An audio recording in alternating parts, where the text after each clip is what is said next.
তার অর্থ স্যার আমি যে ইন্ট্রোটা দিয়েছিলাম এবং মোশাররফ ভাই যেটি বললেন নানানভাবে ব্যাখ্যা করার চেষ্টা করেছেন এবং আপনাদের সবচেয়ে বড় কথা জনাব নাহিদ ইসলামও সংসদে কথা বলেছেন, সেখানেও তিনি বলেছেন যে বিএনপি আসলে জুলাই আন্দোলনের যে চেতনা সেটিকেও কলুষিত করেছে।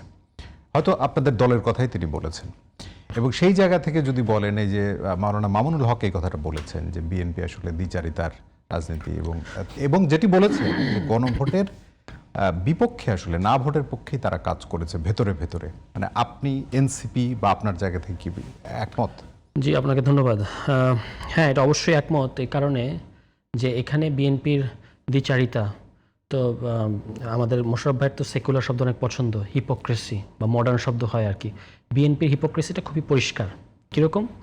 যেমন হচ্ছে যে আপনি জনগণের চাপে পড়ে যেহেতু ভোট লাগবে আপনি গণভোটের পক্ষে হ্যাঁ বলতে বললেন।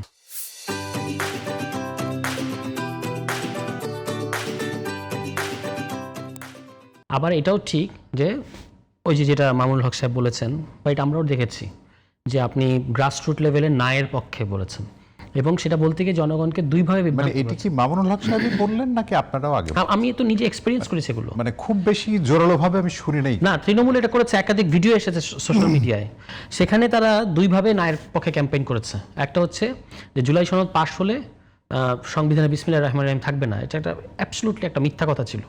আবার কোনো কোনো জায়গায় বলেছে যে জুলাই সনদ পাশ হলে মুক্তিযুদ্ধ থাকবে না, মানে যেখানে ধর্মের কার্ড লাগে সেখানে ধর্মের কার্ড ব্যবহার করা, যেখানে মুক্তিযুদ্ধের চেতনার কার্ড লাগে সেখানে ব্যবহার করা। কিন্তু আসলে এই হ্যাঁ ভোটটা জিতে যাওয়াতে আমি একটা মানে ইলেকশনের আগে বলেছিলাম, আপনাদের এখানে এসে বলেছি যে বিএনপি যদি সর্বশক্তি নিয়োগ করেও না এর পক্ষে যায় তবু হ্যাঁ জিতবে। ফলে বিএনপি এখানে ভেতরে ভেতরে তার একটা পরাজিতের গ্লানি আছে যে আমি তো আসলে এটাকে ঠেকাতে পারলাম না শেষ পর্যন্ত, কিন্তু আবার ওই যে ভোটটা লাগবে এই জন্য আমি হ্যাঁ পক্ষে বললাম। বলার পরে এখন আবার ইলেকশনের পরে এসে এই গণভোটের গ থেকে শুরু করে মূর্ধন্য ন থেকে শুরু করে ভ থেকে শুরু করে ট থেকে শুরু করে সবগুলো তারা একেবারে ব্যবচ্ছেদ করছে, এটা এরকম কেন ওটা এরকম কেন। তো এই কথাগুলো আপনাদের কেন ইলেকশন আগে মনে ছিল না? ফলে যে কেউ এটাকে তো দ্বিচারিতা হিসেবে দেখবে। নভেম্বরের 13 তারিখে গণভোটের মানে আদেশটা জারি করা হলো, সেখানে তখন থেকে প্রশ্নটা পুরো জাতির সামনে ওপেন এবং 3 মাস পরে নির্বাচন হয়েছে। আপনি জানুয়ারি মাসে জনাব তারেক রহমান সাহেব বর্তমানে আমাদের প্রধানমন্ত্রী, তিনি হ্যাঁ পক্ষে বলেছেন, মানে ভোট দিতে বলেছেন।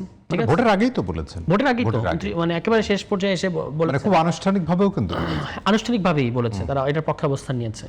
বাংলাদেশের অতীতের গণভোটগুলো এখন আমরা নায়ের কথা যদি বলি যে মানে সেটা আসলে মানে সামনের দিকে আপনি যদি জুলাই সনদ বাস্তবায়নের কথা বলেন, যেখানে সরকার তো বলছে, মানে এটার ব্যাখ্যা আপনাদের জায়গা থেকে আছে, মানে সেখানে আবার একটা কি বলা যায় যে পরিষ্কার বিভাজন তৈরি হয় কিনা সামনে। হ্যাঁ, আমি সেটাই বলি যে আমি তার আগে এটা বলি যে বাংলাদেশের অতীতের গণভোটগুলো দেখবেন যে গণভোটের তফসিল ঘোষণার পরে কতদিন পরে গণভোট হয়েছিল, 20 থেকে 21 দিনের মধ্যে।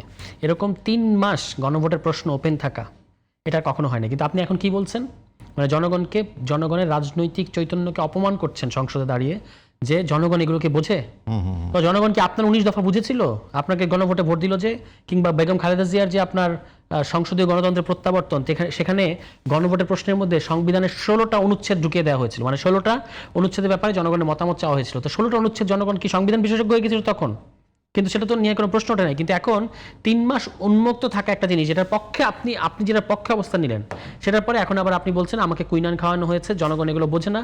কিন্তু জনগণ আপনাদের 1 সপ্তাহ আগের যে নির্বাচনী ইশতেহার, নির্বাচনের 5 দিন আগে তারা ইশতেহার দিল, সেটা নাকি জনগণ পড়ে বুঝে তারপর তাদেরকে সেটার পক্ষে ম্যান্ডেট দিয়েছে। ইশতেহার নরমালি যেভাবে দেয় তার চেয়ে খুব ডিলে করা হয়েছে না, কিন্তু এটার পক্ষে নাকি জনগণ মতামত দিয়েছে এবং এটা নাকি জনগণ তাদেরকে যেহেতু ভোট দিয়েছে সুতরাং এই ইশতেহারকে জনগণ বুঝে ইয়ে করেছে। তো আমরা এখন প্রশ্ন করি, আপনার যে এত রামায়ণ সাইজের ইশতেহার, সেই ইশতেহারটা গণভোটের প্রশ্ন তো 1 পাতার প্রশ্ন, 4টা প্রশ্ন, খুব সহজে বোঝা যায় যে নির্বাচনের সময়কে নিরপেক্ষ সরকার চান। এটা আপনি জিজ্ঞেস করে দেখেন বাংলাদেশের মানুষকে কি বলে সে। তারপর হচ্ছে যে সাংবিধানিক পদগুলোতে সরকার নিয়োগ দেবে না, একটা কমিটির মধ্যে দিয়ে নিয়োগ দেওয়া হবে। তারপর হচ্ছে সংসদে নারী প্রতিনিধিত্ব বাড়বে, আর হচ্ছে একটা নতুন আপার হাউস হবে বা উচ্চকক্ষ হবে। এগুলো জনগণ বুঝতে পারে। এই আপনি কথা বলে দেখেন যে কারোর সাথে, মানুষ এগুলো বুঝে না। এই 1 পাতা মানুষ বুঝে না, 3 মাস আগে উন্মুক্ত থাকা, কিন্তু আপনার রামায়ণ সাইজের ইশতেহার জনগণ পড়ে আপনাকে ভোট দিয়েছে এবং এখন ওইটাকে আপনি ধরে যে কোনো কিছু, মানে জনগণের চৈতন্যকে অপমান করা, এটা এবং সেখানে কি আপনি যেই ব্যক্তি এই কথাটা বলেছেন যে জনগণ এটা বুঝেছে, আমারই তো পড়তে 3 ঘন্টা লেগেছে, বলেন না এই কথাটা? সালাউদ্দিন আহমেদ বলেছেন। তো আপনি সালাউদ্দিন আহমেদের 5 অক্টোবরের বক্তব্য দেখেন ওই কমিশনে, ভিতরে এবং বাইরে, কমিশনের ভিতরে এবং সাংবাদিকদের সামনে 9 অক্টোবর বক্তব্য দেখেন, পরিষ্কার বলেছেন, পত্রিকায় প্রকাশিত হয়েছে, জনগণের রায় সার্বভৌম, গণভোটের রায় সার্বভৌম, এটা সংসদ মানতে বাধ্য থাকবে। এই কথাগুলো উনি বলেন নাই।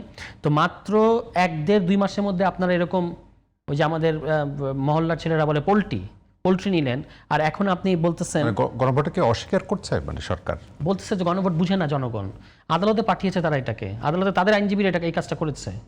এটা সবাই জানে, কোর্টপাড়ায় আপনি নিশ্চয়ই জানেন, আপনি হয়তো এখন বলবেন না, কিন্তু কোর্টপাড়ায় সবাই জানে যে কারা এই প্রশ্নটাকে আদালতে নিয়ে গেছে। এবং আদালতে নিয়ে যাওয়াটাও এটা বলতাম না যেটা বিএনপির কাজ, যে কেউ নিতে পারে।